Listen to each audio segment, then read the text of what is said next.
एक social media पे एक तस्वीर आपकी वायरल हो रही थी जिसमें आप अस्पताल के अंदर थे और एडमिट थे। उसके बाद कई तरह के सवाल उठने लगे कि खान सर गए वहाँ पे, फिर इसके बाद अस्पताल चले गए, क्या इनको चोट लगी, क्या पुलिस ने इनकी पिटाई की? नहीं, पुलिस ने किसी भी तरह का दुर्व्यवहार नहीं किया। हम पिछले 1.5 महीना से बीमार चल रहे थे और हमने ये सोच रहे थे कि बीपीएससी की परीक्षा है, ख़त्म हो जाएगी तो दे देंगे इलाज, अपना ट्रीटमेंट ठीक से करा लेंगे यहाँ पर। इसी बीच जब सुबह सुबह बच्चों के ऊपर लाठी उठी चार्ज हो गई तो हमें लगा कि बच्चों के ऊपर नॉर्मलाइजेशन थोप दिया जाएगा, तो हम यहाँ क्लास ही ले रहे थे। 10 बजे वाला क्लास ख़त्म करके और चल दिया, क्योंकि बहुत देर तक बिना खाए पिए भी नहीं थे और लंबे समय से बीमार पड़ रहे थे।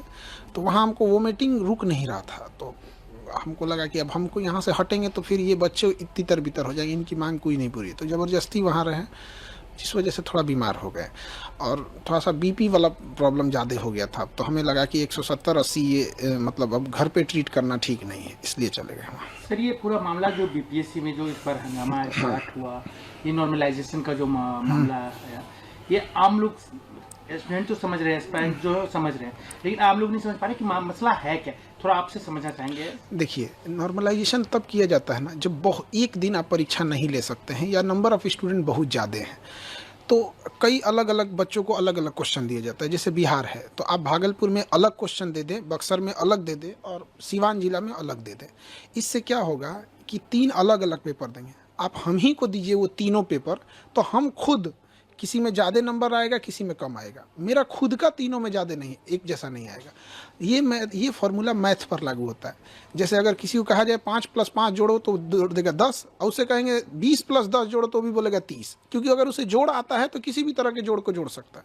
लेकिन ये जीएस में लागू नहीं होता है। जैसे अगर हम किसी से कहें भारत का क्षेत्रफल बताओ तो बता देगा, कोई भी विद्यार्थी पढ़ता है। लेकिन अगर किसी दूसरे बच्चे से यही सवाल पूछा जाएगा कि तुम मंगोलिया का क्षेत्रफल बताओ, नहीं बता पाएगा। लेकिन कंप्यूटर कहेगा कि दोनों के क्वेश्चन का लेवल एक है, क्योंकि दोनों में क्षेत्रफल पूछा गया था। तो यही है नॉर्मलाइजेशन, आप मैथ में कर सकते हैं, यहाँ नहीं कर सकते हैं। अब आप जीएस में कैसे डिसाइड कीजिएगा कि बक्सर का युद्ध का क्वेश्चन ज़्यादा टफ है कि द्वितीय आंग्ल मराठा युद्ध का क्वेश्चन ज़्यादा टफ है। अमूमन अगर आप 100 बच्चों को दीजिएगा बक्सर का युद्ध तो बता देंगे, 100 में 90 बता देगा। लेकिन वही सवाल आप कहिएगा द्वितीय आंग्ल मराठा युद्ध बताइए तो 100 में 50 बता पाएंगे। तो बच्चों के साथ ये भेदभाव न हो, ये गणित में सक्सेस है। बिहार में यूपीएससी कोई राज्य नहीं लागू की है, क्यों ना यूपीपीसीएस में है ना कहीं पे, ना ही यूपीएससी ने लागू किया। यूपीपीसीएस ने आरओ में लागू करने की कोशिश किया था, बहुत ज़्यादा हंगामा हुआ, बाद में ये चीज़ें को वापस लेना पड़ गया था उन लोगों को। तो आयोग को भी समझना चाहिए, जब यूपी में नहीं हुआ तो यहाँ क्यों लागू कर रहे हैं। दूसरा, केवल 5.25 लाख बच्चे फॉर्म भरे थे, तो भी कोई औचित्य नहीं बनता है। एक होता है कि आपके पास 1 करोड़ बच्चे फॉर्म भर दिए, आप एक दिन नहीं ले सकते हैं। जैसे रेलवे में नॉर्मलाइजेशन करने का एक ही कारण है कि उनके पास नंबर ऑफ स्टूडेंट ज़्यादा है, बस ये। सिंगल शिफ्ट और ये जो एक ही पाली में एक ही क्वेश्चन पेपर वाला जो मसला है, उसके पीछे क्या रीजन है? देखिए, अब जैसे कि आयोग की ओर से कहा जा रहा है कि हम एक ही पाली में परीक्षा लेंगे। देखिए, एक ही पाली में परीक्षा लेने के बाद भी नॉर्मलाइजेशन हो सकता है। आप सिंगल पेपर लीजिएगा और अलग अलग जिले में अलग अलग क्वेश्चन दे दीजिएगा। दूसरा, एक सबसे बड़ा इसका कारण क्या है, आयोग खुद डिसाइड करता है वो किसका जवाब देगा, किसका जवाब नहीं देगा। उसे स्टूडेंट के टेंशन से कोई मतलब नहीं है। जैसे ये सितंबर में परीक्षा होने वाली थी, फिर बाढ़ वगैरह के कारण नवंबर गई, फिर दिसंबर गई। शुरुआत में एक नोटिफिकेशन जारी किया गया, पूरे अखबार में चलाया गया कि 38 जिले का क्वेश्चन अलग अलग रहेगा। ये 2 महीने से बीपीएससी के टीचर और स्टूडेंट एक मेंटल ट्रोमा से गुजर रहे हैं। पहली बार होगा 38 जिला का क्वेश्चन अलग अलग हो जाएगा। आयोग का कहना है क्या कि इससे पेपर लीक नहीं होगा। तो एक पेपर लीक एक समस्या जैसी भयावह है, वैसे ही नॉर्मलाइजेशन एक भयावह समस्या। अब हमसे कोई कहे कि आपका दाहिना आँख फोड़े कि बायां आँख फोड़े, काहे फोड़ोगे भाई? तो आप अपनी व्यवस्था सही रखिए, पेपर न लीक हो यहाँ पर। उसके बाद हुआ कि नहीं, 3 पेपर लेंगे। उसके बाद हम लोगों की मीटिंग भी बुलाई गई थी, तो उन्होंने हमें समझाया भी था कि देखिए, नॉर्मलाइजेशन की प्रक्रिया ठीक है। हम लोगों ने कहा था ये मैथ के लिए ठीक है। अब जैसे साड़ी भारतीय ड्रेस है तो महिलाओं के लिए ठीक है। अब आप ये कहिएगा कि खान सर कह रहे हैं कि साड़ी एक भारतीय ड्रेस है तो क्या हम साड़ी पहन के हम घूमेंगे? आप समझिए, ये मैथ के लिए ठीक है, आईआईटी में लगाइए, हम वो पहले से लागू है, हम कहीं उसका विरोध नहीं कर रहे हैं। लेकिन जीएस के लिए लागू नहीं है यहाँ पर। तो आयोग इसका खंडन नहीं किया और सबसे बड़ा आग में घी का काम किया। 4 दिसंबर को आयोग ने एक नोटिफिकेशन जारी किया हर एक डिस्ट्रिक्ट मजिस्ट्रेट को कि हम आपको 3 तरह का पेपर भेज रहे हैं। और यहीं से ये आग फैल गई कि आप 3 तरह का पेपर क्यों भेज रहे हैं। हम लोगों ने कहा कि आप एक नोटिफिकेशन जारी कर दीजिए कि इन 3 पेपर में से किसी एक का ही प्रयोग आप सभी जिला में करिएगा। तो आयोग ने कहा कि हम नहीं बोलेंगे, तो हम लोग को मजबूरी में जाना पड़ा और वापस वहाँ से लौटे इसी आधार पे कि आयोग ने शाम को 7 बजे 8 बजे के बीच में एक नोटिफिकेशन जारी किया कि हम एक ही यूज़ करेंगे। हमारी बात ख़त्म हो गई यहाँ पर। सीधी सी एक छोटा सा नोटिफिकेशन आप ऑफिशियली दे देते तो कभी बवाल नहीं होता। एक शिक्षक से पूछिए, हम लोग चाहते हैं पढ़ाना, शांति से पढ़ाना, 10 घंटा 12 घंटा पढ़ाने के बाद इतना हिम्मत और होश नहीं रहता है कि हम लोग जाके सड़क पे जाके लाठी खाएं। लेकिन सर ये कहना चाहते हैं क्या केवल बीपीएससी नॉर्मलाइजेशन वाला पैटर्न तो नहीं अपना रही है, इससे पहले भी अपनाया गया है कई एग्जाम में? जो भी एग्जाम में अपनाया गया है उसमें 2 ही कारण रहे हों। या तो उस एग्जाम में ज़्यादातर प्रश्न साइंस या मैथ के रहे होंगे जैसे IIT हो गया, या फिर उस एग्ज़ाम में 1 करोड़ से ज़्यादा बच्चे बैठे होंगे जैसे रेलवे हो गया। तो जब बच्चे ज़्यादा बैठ जाते हैं तो वहाँ मजबूरी के कारण लेना पड़ता है, क्योंकि किसी राज्य की क्षमता नहीं है कि 1 करोड़ परीक्षा एक दिन में करा ले। और साइंस और मैथ में है कि वो नॉर्मलाइजेशन साइंस मैथ के लिए बना ही है। हमारे यहाँ ये दोनों चीज़ नहीं है। ना ही हमारे बीपीएससी में 1 करोड़ बच्चे हैं, 4.5 लाख बच्चे, उसमें भी एग्ज़ाम कितना दिए हैं, 3.5 लाख। तो आयोग के पास एक अनुभव होना चाहिए कि जितने फॉर्म भरते हैं वो सारे एग्ज़ाम नहीं दे देते हैं। और दूसरा, हमारे यहाँ GS भी नहीं है। पेपर लीक की समस्या कितनी बड़ी समस्या मानते हैं? क्योंकि जब भी होता है बिहार में हल्ला होता है कि पेपर लीक हो गया, हर जगह से यूयू छापा मारना चालू करती है, कहीं पकड़ाते हैं कहीं पकड़ाते हैं, तो ये कितनी बड़ी समस्या है बिहार की? देखिए, ये इससे बड़ी समस्या विद्यार्थी जीवन के लिए कोई नहीं हो सकता है। इसमें सबसे ज़रूरी चीज़ क्या है कि जिस पे शक हो उस पे नार्को टेस्ट कराया जाए। क्योंकि कई बार ऐसा क्या होता है ना कि कोई व्यक्ति खुद नहीं इन्वॉल्व होता है, लेकिन जब उसको पता होता है कि यह व्यक्ति पेपर लीक करा रहा है तो वहाँ आँख बंद कर लेता है। तो ये भी एक तरह का अपराध ही है। तो नार्को टेस्ट कराएं मीडिया के सामने, और इसके लिए कैपिटल पनिशमेंट, फांसी की सज़ा रखी जाए, उससे नीचे कोई सज़ा नहीं। आप खुद गए थे या छात्रों ने बुलाया था? क्योंकि आपके ऊपर एक तरह से कहिए तो ठिकरा फोड़ दिया गया आयोग की तरफ से। कुछ राजनीतिक पार्टियां ने डायरेक्ट आपका नाम ले लिया कि ये जो सर हैं ये लोग रंगा सियार हैं, यही लोग बच्चे को प्रभुक कर रहे थे। नहीं, ऐसा तो किसी ने, मतलब आप एक बार दोबारा सवाल पूछेंगे, हमको सुन नहीं पाए। हमने हमारे ही एजेंसी पे बाइट मिला था बिहार के बीजेपी के उप मुख्यमंत्री। अच्छा, इनका कि आपके बारे में, एक और सर के बारे में, ये लोग जो है कि शब्द, मतलब उनका कहना था कि मतलब थोड़ा सा प्रवोक कर रहे हैं यहाँ पर। ऐसा कोई प्रवोक वगैरह हम लोग नहीं कर रहे हैं, मजबूरी थी हम लोग की, हम लोग कोई प्रवोक नहीं किए। आप गर्दनी बाग में जो बच्चे प्रोटेस्ट किए थे, आप पूछिए पुलिस से कि एक गमला भी तोड़ा है बच्चों ने, एक गमला भी तोड़ा होगा तो हम बच्चों की जिम्मेदारी ले लेते। उन्होंने कुछ नहीं किया यहाँ पे, तो हम लोग ने कोई भी प्रवोक नहीं किया था इस तरह का। दूसरी चीज़ क्या है कि हम लोग वापस क्यों आए थे, एक छोटा सा नोटिफिकेशन के लिए। अगर आयोग लिबरल रहता, हठधर्मिता नहीं दिखाता, तो हम लोग वापस आ जाते। बिना मतलब के पुलिस को भी इंटरफेयर करना पड़ा। पुलिस का ये सब काम थोड़ी है कि कोई तांडव करे, बीच में पुलिस आ जाती है। आप मानते हैं कि ठीक है, बच्चे हैं, उनका जब हक मारा जाएगा तो प्रोटेस्ट करेंगे, क्या और क्या करेंगे, इतना पता तो चलेंगे नहीं। लेकिन जब वो प्रोटेस्ट करने जाते हैं तो जिस तरीके से उन्हें ठंड में पीटी गई, दौड़ा के मारा गया, किसी का हाथ टूटा, किसी का पैर टूटा, ये बिल्कुल गलत है। वो बच्चे भी जो अधिकारी बने हैं लोग, वो भी एक समय में स्टूडेंट थे, और वो जितने वर्तमान अधिकारी हैं उनसे ही पूछते हैं क्या आप अपने स्टूडेंट लाइफ में नॉर्मलाइजेशन बर्दाश्त करते? वो नहीं बर्दाश्त करते। तो बच्चों को भी पीटा गया वहाँ पर, ये गलत है। यहाँ पर हम लोग भी जब BPSC के लिए जा रहे थे तो डिटेन किया गया थोड़ी देर के लिए, बाद में छोड़ा गया जब नोटिफिकेशन आ गया तब।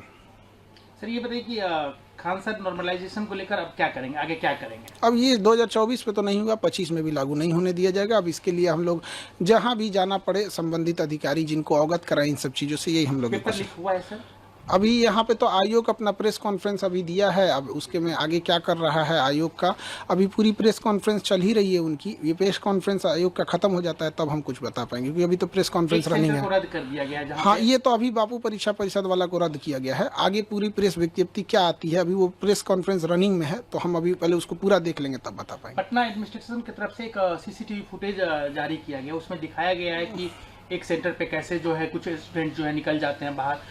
पटना पुलिस का कहना है कि यही लोग हैं जो पूरा अराजकता फैलाए हैं, आतंक फैलाए वो हैं। सीसीटीवी फुटेज पूरी तरह से जारी कर दिया जाए। हम लोग का भी यही मांग है कि पब्लिक को भी अधिकार होता है डेमोक्रेसी में। वहाँ पे अगर कोई स्टूडेंट अगर इस टाइप का, देखिए परीक्षा परिषद में स्टूडेंट तो मेरे ख्याल से इस तरह का नहीं करेंगे, लेकिन अगर वो सीसीटीवी फुटेज है वो तो जो होगा वो जांच का विषय है। वहाँ पर सीसीटीवी फुटेज पूरी पब्लिक को आ जाने दीजिए। अभी आयोग की मीटिंग, चूंकि प्रेस कॉन्फ्रेंस चल ही रहा है, खत्म हो जाएगा तो ही हम कुछ कह पाएंगे।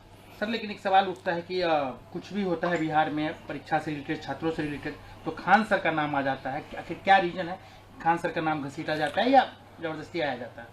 अब नाम के लिए क्या, हम हमारे पास सबसे ज़्यादा बच्चे हैं, हम कम फी में पढ़ाते हैं, तो ऑब्वियस बात है कि सबसे ज़्यादा चर्चा हो जाता है, यही कारण है यहाँ पर। एक चीज़ और सवाल सर कि आगे भी जितने आप पे आरोप लग रहे हैं, मतलब जो भी लगा रहे हैं, सोशल मीडिया के जमाने कोई भी उठता है किसी के बारे में कुछ भी लिख देता है, तो क्या आप छात्र के साथ रहेंगे? हम छात्र के लिए मेरा जीवन समर्पित है। रही बात सोशल मीडिया पे, तो हर छोटा इंसान बड़े इंसान पे आरोप लगाता है। ये सोशल मीडिया का एक फैशन, एक ट्रेंड बन चुका है। अब कोई उठ के कहेगा कि नरेंद्र मोदी का भाषण हम ही लिख के देते हैं, तो नरेंद्र मोदी तो उसको क्लियर करने आएंगे नहीं, वो तब तक चिल्लाते रहेगा कि हम इतने विद्वान हैं कि हम ही भाषण लिख के देते हैं। तो ये तो कोई बात नहीं ना होती है। अब आपकी तबीयत बिल्कुल स्वस्थ है? अब तो ठीक है, तबीयत ठीक है। एक चीज़ और सर कि कहा गया कि आपको जब हिरासत में लिया गया तो क्या आपके साथ किसी तरह की ज्यादती हुई? क्योंकि आप इसके बाद अस्पताल चले गए तो लोगों को बहुत सारे सोशल मीडिया पे वीडियो वायरल हो गया कि आपके साथ मारपीट की गई है, आपकी तबीयत ठीक नहीं है, पुलिस के खिलाफ हमने देखा ट्रेंड बिहार पुलिस चलने लगी। नहीं, देखिए ये जो भी अफवाह उड़ा रहे हैं गलत है। पुलिस ने मेरे साथ कोई ज्यादती नहीं की। थोड़े देर के लिए डिटेन रखा, जो लॉ एंड ऑर्डर के लिए पुलिस को करना पड़ता है, और वो पुलिस की, हम इसमें पुलिस का नहीं कहते हैं कि पुलिस ने गलत किया। पुलिस का जो कर्तव्य बनता उन्होंने उसको किया। हम लोग वापस इसलिए आए कि जो हमसे पुलिस स्टेशन में बताया गया कि आपकी बात मान ली गई, नोटिफिकेशन आ गया है। हमने कन्फर्म करने की कोशिश की तो वहाँ नेटवर्क उतना नहीं था, तो लोगों ने बताया कि हाँ आ गया है। तो जिनका नॉर्मलाइजेशन जैसा मुद्दा था वो लोग वापस जाने लगे। पुलिस ने कहा कि वापस आप अगर जाएंगे धरना स्थल पे तो हम आपको एफआईआर कर देंगे। तो फिर मजिस्ट्रेट साहब आए और उसके बाद डिटेन खत्म हुआ, तो फिर वापस वहाँ से आए। तो धरना स्थल चूंकि सामने ही है, तो पुलिस को ऐसा लगा कि अगर हम यहाँ छोड़ देंगे धरना स्थल पे तो ये फिर वापस धरना पे बैठ जाएंगे, क्योंकि पुलिस के पास ज़्यादा एक्सपीरियंस होता है, ऐसा हुआ होगा। इसलिए पुलिस ने कहा कि हम आपको धरना स्थल पे नहीं छोड़ेंगे वहाँ पर। तो फिर हमको अब कहीं भी उतार दीजिएगा तो हम नहीं ना, आप हमको गाड़ी में उतार के आप कहीं चले जाइएगा यहाँ पे। तो हम कहें सर आप जहाँ उतारिएगा वहाँ बोलिए, हम वहाँ हम अपनी गाड़ी मंगा लेते हैं यहाँ पे। तो उसके बाद डिटेंशन मेरा खत्म हुआ। मजिस्ट्रेट साहब आए और सीनियर जो डीएसपी मैम थी वो, उनके आने के बाद ही डिटेंशन खत्म हुआ, क्योंकि जब तक कोई सीनियर नहीं आते हैं डिटेंशन खत्म नहीं होता है। अब आप इस झगड़े को, मतलब जो अभी जो क्लैश चल रहा है, ये कोई किससे क्लैश, मतलब बीपीएससी स्टूडेंट और आयोग के बीच में जो भी मसले हैं, इसका सोल्यूशन क्या है? देखिए सोल्यूशन ये है ना कि आयोग जो भी चीज़ कर रहा है उसको क्लियर कर दे। जैसे इससे पहले अतुल प्रसाद सर थे, वो मैसेज ट्वीट कर देते थे कि हम ये रिजल्ट पब्लिश करने जा रहे हैं, ये एग्ज़ाम लेने जा रहे हैं, ये करने जा रहे हैं, तो एक पब्लिश कर दे। जैसे आयोग से हमारी भी मांग है कि पीटी का रिजल्ट जो लेता है वो 15 दिन में पीटी का रिजल्ट दे दे, और रिजल्ट देने के 4 मंथ बाद वो मेंस का एग्ज़ाम ले ले। ये क्या बेवकूफ़ी है? आप 3 मंथ बाद रिजल्ट देंगे, उसमें अब बच्चे कंफ्यूज रहेंगे कि मेरा प्रीलिम हुआ है कि नहीं हुआ है, और उसके बाद आप अचानक से आके आप कहिएगा कि 15 दिन बाद मेंस है। ये नहीं है। तो इसमें लगातार सुधार की जरूरत है, सुधार करेगा। एक अंतिम सवाल, खान सर पटना वाले तो सब जानते ही हैं, आपके ही कम्युनिटी के एक ओझा सर थे, वो चुनाव लड़ने जा रहे हैं, तो क्या मतलब आपको लग रहा है कि? देखिए पढ़े लिखे लोगों को राजनीति में जाना चाहिए, और हम जितने पढ़े लिखे युवा हैं सबको जाना चाहिए। यहाँ जो जा सकता है पढ़े लिखे लोग में, तो उनका है अपना अच्छा काम करेंगे वहाँ जाके, और सबका अपना व्यक्तिगत डिसीजन होता है।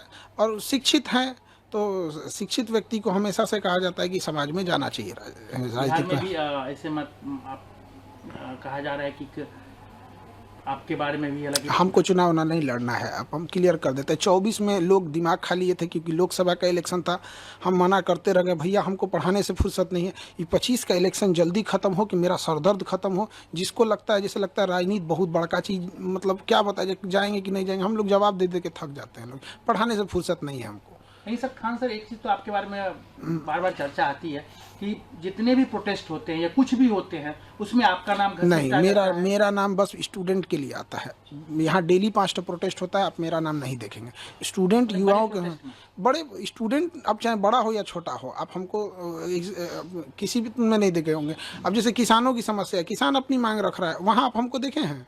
हम पढ़ा रहे हैं बच्चों को, हमारे यहाँ अगर कुछ होगा तो हम बच्चों की बात रखेंगे। यहाँ पे कौन रखेगा? एक बच्चे का यहाँ तबीयत खराब हो जाता है ना, उसको बढ़िया डॉक्टर का नाम नहीं पता रहता, पूछता है सर ये दिक्कत है, कौन डॉक्टर ठीक रहेंगे? क्या लगता है वो बच्चे यहाँ आके आयोग से लड़ पाएंगे? तो हम लोग को मजबूरी में आना पड़ता है।